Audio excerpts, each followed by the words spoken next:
पायाची धूळ फार महत्त्वाची असते, चरणस्पर्श फार महत्त्वाचा असतो. तुम्ही बघा, एखादा पाहुणा तुमच्या घरामध्ये येत असेल, एकदा येऊन लाईट जाणं ठीक आहे, पण पाहुणा रोजच येत असेल आणि लाईट जात असेल पायगुण लक्षात येतो ना तुमच्या. पूर्वीच्या काळामध्ये जेव्हा मुलीचं लग्न जमायचं तर जोपर्यंत 2-3 महिने ते लग्न चालायचं, जोपर्यंत मुलगी सासरी नांदायला जात नाही तोपर्यंत त्या मुलीचा बाप हात जोडून उभा असायचा. सांभाळून घ्या, एकुलती एक मुलगी आहे, कधी जास्त काम लावलं नाही.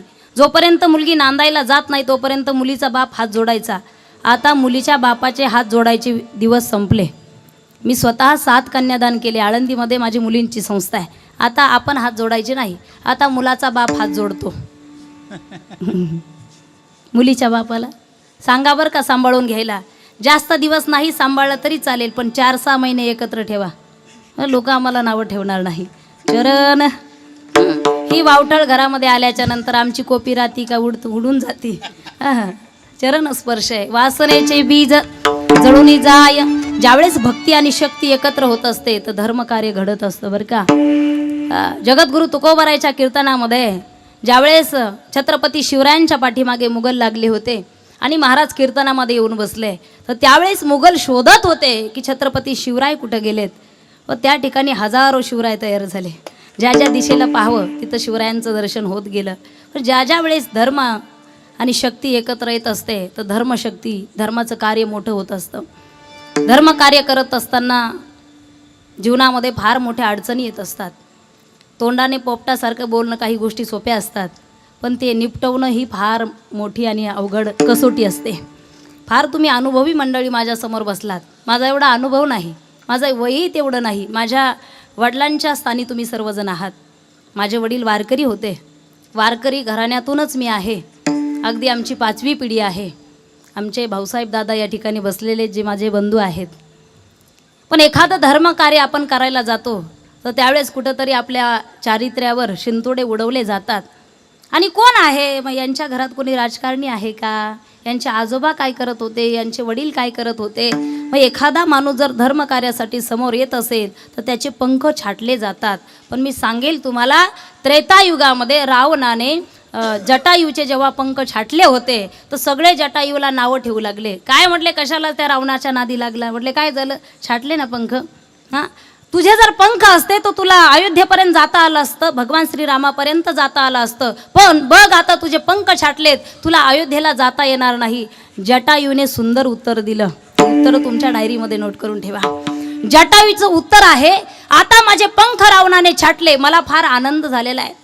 कारण मला माहिती आहे मला आता माझ्या भगवंतापर्यंत जाता येत नाही, पण हेही मला माहिती आहे मला पंख नसल्यामुळे भगवंतच माझ्यापर्यंत येणार आहे. हा माझा विजय आहे. रावण किती जरी बलाढ्य असेल तर त्या देवाला माहिती आहे मागे पुढे उभा राहे संभाळीत, तो भगवंत मला सांभाळत असतो. ज्यावेळेस भगवंताची कृपा असते, देव सखा जरी अवघे जन कृपा करी. ज्याने देवाला सखा करून घेतलंय, जग त्याच्यावर कृपा करत असतं महाराज. आणि जो देवाच्याच विरोधात असतो, लोक त्याच्या जवळ सुद्धा जात नाही. देवाला आपलंसं करण्याचं काम माझ्या संतांनी केलेलं आहे. हरिप्राप्ती शिवपाय धरावे संतांचे पाय, संत चरण रज म्हणून लागता सहज वासनेचे बीज जळून जाय. वासना अशी माणसाला चांगलं जीवन जगू देत नाही. कदाचित माणूस मरतो, वासना शिल्लक राहते. आपण म्हणतो माणूस गेला, पण वासना शिल्लक आहे. त्याला वाटत होतं त्याच्या डोळ्यासमोर हे व्हावं ते व्हावं. नाही, माणसाला एक दिवस जाणं निश्चित आहे. बाजार मार्केटमध्ये गेल्यानंतर एखाद्या इलेक्ट्रॉनिक वस्तूची गॅरंटी दिली जाते. लक्ष देऊन ऐका. टीव्हीची गॅरंटी आहे, वॉशिंग मशीनची गॅरंटी आहे, पण आपली कुठंच गॅरंटी नाही आहे. कोणत्याही डॉक्टरकडे तुम्ही जा, स्पेशलिस्ट असू द्या, MD असू द्या, सर्जन असू द्या, तुम्ही जर म्हणालात डॉक्टर साहेब हे 10 लाख रुपये घ्या, म्हटले काय नाही, मला 100 वर्ष जगण्याची गॅरंटी द्या. डॉक्टर काय म्हणेल, घ्या गॅरंटी. हां, असं म्हणेल का मी गॅरंटी देतो. हां, डॉक्टरनी सांगितलं तुमचे 10 लाख तुम्हालाच राहू द्या, आणखी मी 4-5 लाख रुपये देतो, कारण मी डॉक्टर असून मलाच माझी गॅरंटी. क्या भरोसा इस जिंदगी का, साथ देती नहीं ये किसी का. जिंदगी एक किराए का घर है, जिंदगी एक किराए का घर है, एक ना एक दिन बदलना पड़ेगा. मौत जब तुझको आवाज देगी घर से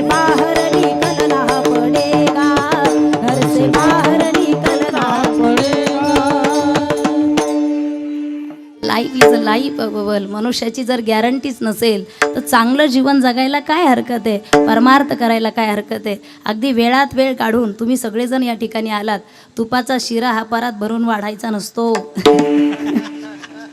हा शिरा हा परात भरून वाढायचा नसतो, अगदी छोटीशी खाप द्यायची असते, कारण गोड असतो ना तो. म्हणून सगळ्यांनी या ठिकाणी वरती हात घ्या.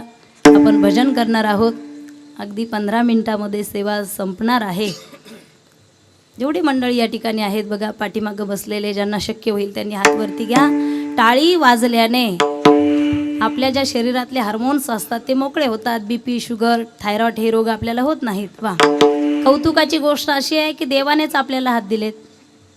विठोबा रखुमाई, जय विठोबा रखुमाई, जय विठोबा रखुमाई, जय विठोबा रखुमाई, जय विठोबा रखुमाई, जय विठोबा रखुमाई, विठोबा रखुमाई, विठोबा रखुमाई, विठोबा रखुमाई, जय विठोबा रखुमाई, जय विठोबा रखुमाई, जय विठोबा रखुमाई, विठोबा रखुमाई, हरी. 73वा अभिष्ट चिंतन सोहळा अण्णांचा होतोय आणि या सोहळ्यासाठी उपस्थिती आमच्या भाऊंची आहे. मी अगदी लहानपणापासूनच तुम्हाला पाहते. समाज कार्य करत असताना वारकरी संप्रदायामध्ये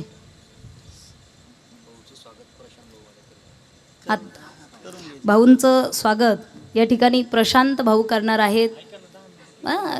हां, मग 2 मिनिटात, फक्त 2 मिनिटं बोलते, जय विठ्ठल करते. माझं माहेर कंडारी आहे आणि महादेवाच्या मंदिरामध्ये मी तुम्हाला अगदी लहानपणापासून पाहिलं आहे. वारकरी संप्रदायामध्ये अग्रेसर तुमचं कार्य आहे. मी माझ्या कीर्तनाच्या माध्यमातून एक वाक्य नेहमी बोलत असते. ज्या माणसाला जीवनामध्ये मोठं व्हायचं असेल, अगदी तुमच्यासाठी ते वाक्य मला या ठिकाणी आठवतंय. ज्या माणसाला जीवनामध्ये मोठं व्हायचं असेल त्या माणसाने नम्र असावं, नम्री नसावं. आणि आज तुमचा मोठेपणा हा मी कीर्तनाच्या माध्यमातून पाहिला आहे. अण्णांना पुनश्च एकदा उदंड आयुष्याच्या शुभेच्छा देते आणि तुम्हा सर्वांना मनापासून धन्यवाद देते. ज्ञानेश्वर माऊली, ज्ञानेश्वर माऊली, जय जय ज्ञानेश्वर माऊली. नैनी नीर लोटे हृदय प्रगटे रामरूप तुका म्हणे साधन सुलभ गोमटे. परिउपतिष्ठे पूर्व पुण्य झालेली सेवा माऊलींच्या चरणी, जगद्गुरु तुकोबरायच्या चरणी. मला ज्या आई वडिलांनी जन्म दिलाय माझ्या आई वडिलांच्या चरणी सेवा अर्पण करते. भाऊ तुम्ही वर यावं. जय विठ्ठल, जय जय विठ्ठल, जय विठ्ठल, जय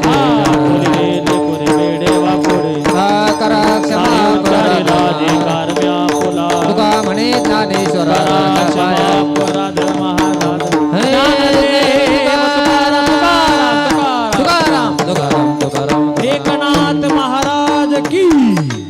कोणीही उठू नका.